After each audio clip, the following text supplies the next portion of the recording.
Shri Krishna Chaitanya Prabhu Nityananda Shri Advaita Gadadhar Shri Vasari Gaura Bhakta Vrinda.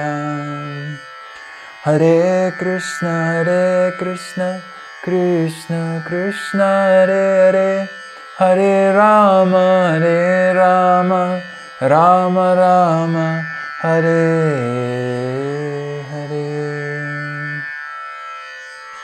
Today we are going to study Bhagavad Gita, chapter 10, verse 12 and 13. Arjuna Uvacha Param Brahma Param Dhama Pavitrang Paramam Bhavan Purusham Shasvatam Divyam Adidevam Ajam Vibhum Ahustvam Rishaya Sarve Devarshir Naradasnatha Asito Devalo Vyasa Svayam Chaiva Bharavishime. Translation. Arjuna said, "You are the Supreme Personality of Godhead, the ultimate abode, the purest, the absolute truth. You are the eternal, transcendental, original person, the unborn, the greatest. All the great sages such as Narada, Asita, Devala, and Vyasa confirm this truth about you, and now you yourself are declaring it to me." So this is very important key concept. Who is God? Who is God? And in Bhagavad Gita, there's this conversation between Krishna and Arjuna, and just in a previous set of verses, Krishna is explaining about his opulences, and he says, "I am the maintainer of everything, and I hold everything like pearls are strung on a thread," and several verses like that. And he establishes that Krishna, he's saying, I am God, I am the Supreme Personality of Godhead. And now Arjuna, he's confirming this by saying, "Wow, you're the original, the unborn, and not only you are telling me this fact, but there's also these other sages." Now, for Western culture, Narada and Asita and all these sages mentioned here are all of them are unknown. But Vyasa, for example, Vyasadeva, he's the author of the Vedas, and the Vedas is pretty much everything, all the scriptures from India, and it's a huge amount of scriptures, and he's the compiler, the author. So if Vyasadeva says, if Narada Muni, another great personality, says that, then it is very, very, very bona fide, it's backed up with one of the greatest authorities. Now, why is it so important to understand who is God? Well, because the objective of spiritual life is to achieve pure bhakti, or pure love of God. And if we want to fall in love, well, of course we need an object to fall in love with, because some spiritual path will say that, well, God is a light, so then you just merge into this light when you're spiritually successful. But this idea, well, is of course incomplete, because I cannot love a light. I cannot love an object that I cannot interact with. I need another person, and that means that God has a personal form. If the objective is to love God, then God must have a personal form, because I cannot love an impersonal thing. Actual love means there's two persons and that relationship. And when that relationship with God becomes personal, like Arjuna is saying here, he's telling to Krishna, you are God. So then that relationship can achieve this purity. One can actually fall in love with a person. So now if you're not from India, or you don't have any Vedic culture, then you will say, well, no, actually God is not Krishna. God is Allah, or God is Jesus, or God is another person. So it is important to understand that whatever religion you practice, you should very scrutinizingly study that. Okay, I agree that God is a person. So then who is this person? And you will find that in the scriptures, from all religions, there are very few instances in which God will reveal himself. And there's even less where he will reveal his name, or that he will reveal very personal things of his.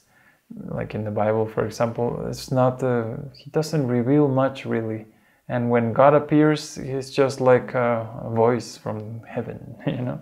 So there's different religions for different steps or stages of spiritual advancement. But the most advanced will be to have a very beautiful relationship with God directly, in which there's no fear and there's no sense of, oh, I can never mention the name of God or approach God because he's gonna kill me, you know. No, God is very merciful. So the Vedas is, to me, the best explanation of God and who he is and what he does and what are his activities. And the Bhagavad Gita, which is pretty much the main scripture of India, is recognized worldwide, and there's many people who have spoken, even Westerners like Einstein and other great scientists have confirmed that Bhagavad Gita is a beautiful scripture. So in this scripture, Krishna is saying, I am God, and then Arjuna is saying, oh, you are God, you're the Supreme, the original one, the unborn. That means this is a very solid, strong authority. And if you go and study the history of Bhagavad Gita, you will see that it is very, very ancient. And we have the great fortune of having this very ancient scripture today without any loss or diminution. We have the original language, word by word translation. If you want to see the verses that we're reading today, you can get this book, Bhagavad Gita as It Is, by the author Srila Prabhupada.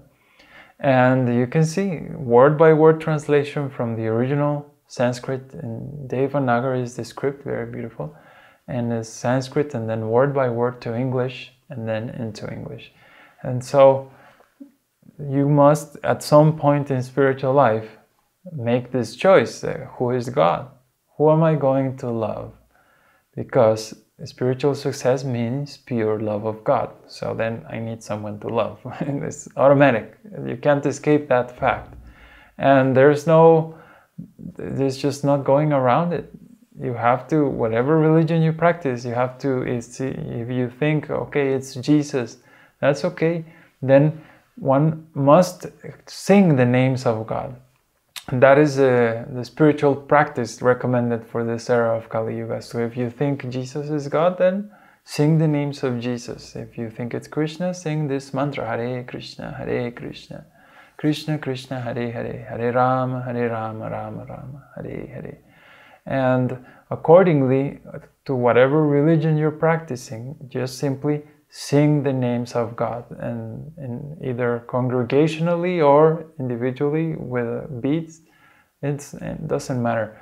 But this process of singing the name of God is the actual and the best solution to solve the problems in this time and age, not other yoga or meditation or penances or austerities, all these things. The main process that will work is this chanting the name of God. Now, I've received comments on YouTube that, well, it's very hard to trust any religion because there's so many people cheating, and So I have so many options, but actually I don't really trust anyone. I don't think I can ever trust any spiritual path.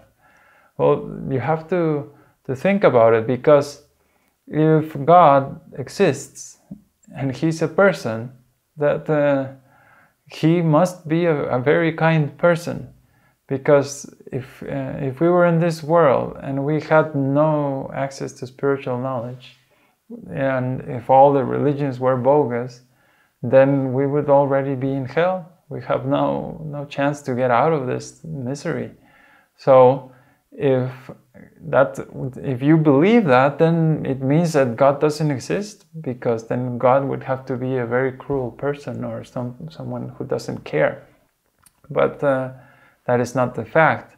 God is the one that loves us the most, and we also love Him very much. We just forgot a little bit.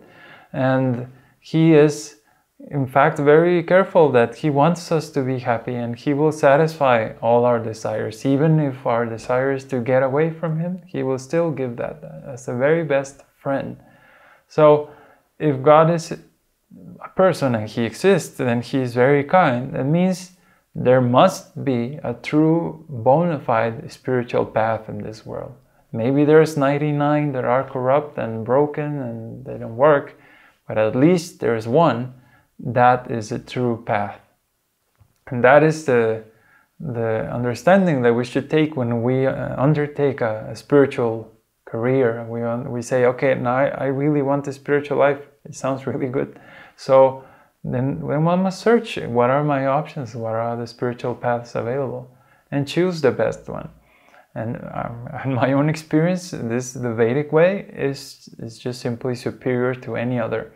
I can see it by my own experience, by experience of others. When I see other spiritual practitioners, it's not that I'm super powerful or something like that, but I'm doing this very simple practice, but it just works. It's just so much more powerful.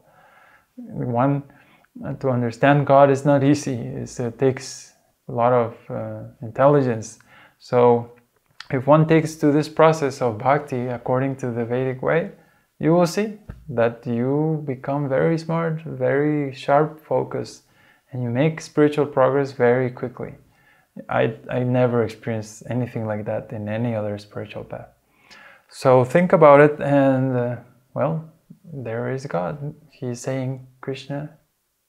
So think about it. If you have any comments or questions, please visit our website, thevedicway.org. Thank you. Hare Krishna.